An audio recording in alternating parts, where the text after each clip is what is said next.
I am a staunch atheist, but my atheism is not based on a complete denial of supernatural phenomena.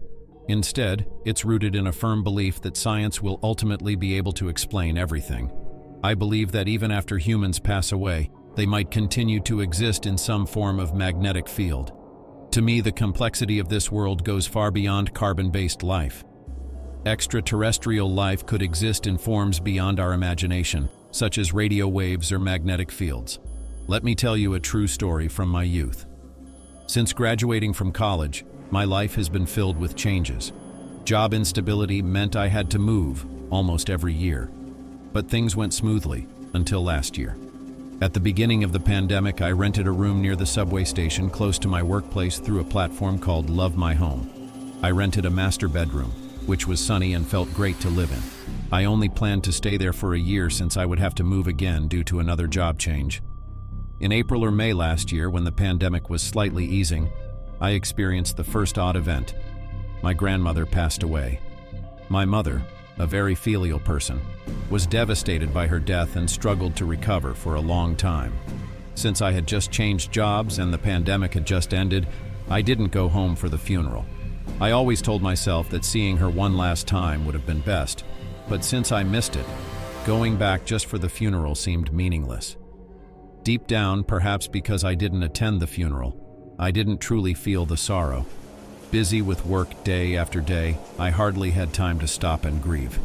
Then, one night, about 3 months after my grandmother's death, I suddenly dreamed of her. In the dream, we were sitting in a white room with a white bed. My grandmother told me she was leaving. At that moment, I felt an inexplicable sadness, even though there was no concept of life and death in the dream.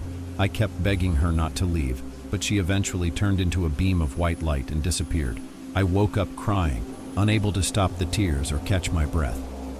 I turned on the light and realized it had been nearly 100 days since my grandmother left us. Perhaps through this dream, she was telling me she had completely left this world, whether entering reincarnation or waiting for her next life. This dream felt different, and instinctively I lifted my pillow, remembering the amulet my father had made for me.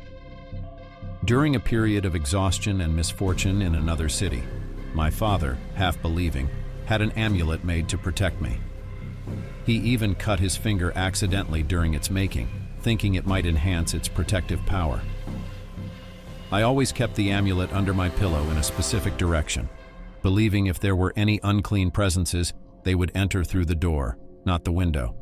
I was very particular about the amulet's placement, always checking to ensure it remained in the correct direction whenever I moved the pillow. However, on the night after the dream, I found the amulet had shifted positions. This change shocked me, as there was no way I could have done it in my sleep.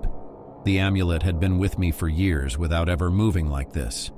Facing this phenomenon that science couldn't explain, the only conclusion I could draw was that perhaps my grandmother, in some form, had truly entered my dream. Only when the amulet's direction was altered could she enter my dream. This thought terrified me, as I couldn't explain why the amulet had moved. For the rest of that night, I was filled with fear, hardly able to sleep again. The next day, I shared this experience with my mother, hoping the story would convey that grandmother might have truly left us, searching for her next reincarnation. I also shared the peculiar change in the amulet. My mother asked if, as I said, the amulet's position could prevent unclean things from entering, then who had changed its direction? I joked that perhaps my grandmother had some magic that could turn the amulet from the outside before entering my dream. Though I tried to lighten the conversation with humor, deep down, I knew this unexplainable phenomenon would forever remain in my memory.